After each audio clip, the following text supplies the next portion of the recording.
In this video, I'm going to show you which ones you should aim for, which ones should you keep, which ones should you not. And I'm going to keep it brief to 3 of each armament type, and the rest will be posted in the description below in a link where you can see on our Discord. You can see the full list regarding which ones you should go for. The first one is going to be the flag, and obviously hunter is going to be best in slot. And spoiler alert, if you see yellow like outline, it is best in slot. If we look here in the codex and we go for the scroll, hunter is the only one we can actually have some control over, and you can do that by performing well in KVK and getting the autarch KVK reward.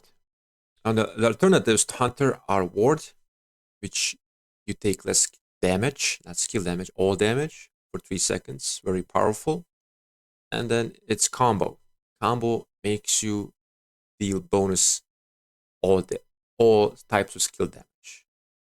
For scroll, we got hunter, we got ward, and we got combo.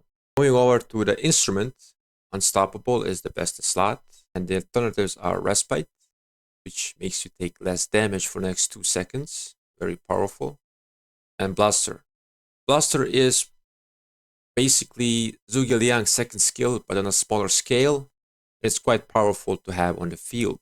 There's instrument, unstoppable, respite, and blaster.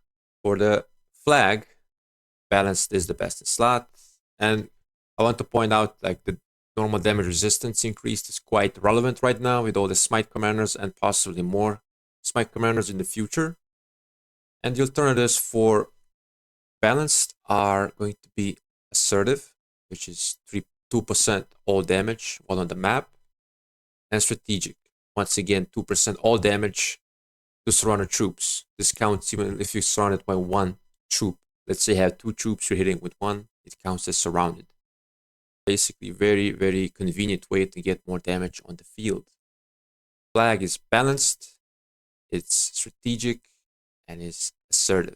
Moving on to the emblem, intrepid is the best in slot, 10% flat skill damage, and alternatives are going to be artisan, which is 3% more skill damage, and deflector, which is taking 3% less skill damage.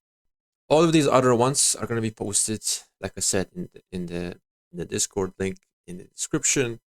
But basically, any of these descriptions that give stats are basically A or B tier, and then the ones who give march speed and are generally S tier. Like, they're not that great. Like, the incremental gain of march speed is not as exciting as it is compared to actual stats. And on my account, I use, you can see, hunter and artisan. On my Wedge cavalry, on my infantry, I use respite. On my other infantry, I use ward. Assertive, and deflector. As you can see, I have most of them, and it's mostly down to luck. I said I'm a free-to-play. I don't buy any armament bundles or anything like that. So the tricky part about armaments is the fact that you can't really have control over it. You can just hope that you're gonna get something good.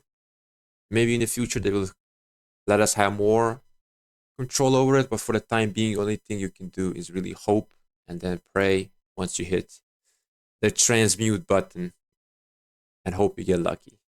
If you got good armaments, then you really need to have the right meta commander pairings to really optimize fully for the open field. And if you want to know which pairings are the best currently in the game, then please check the video down below, and I will see you in the next one.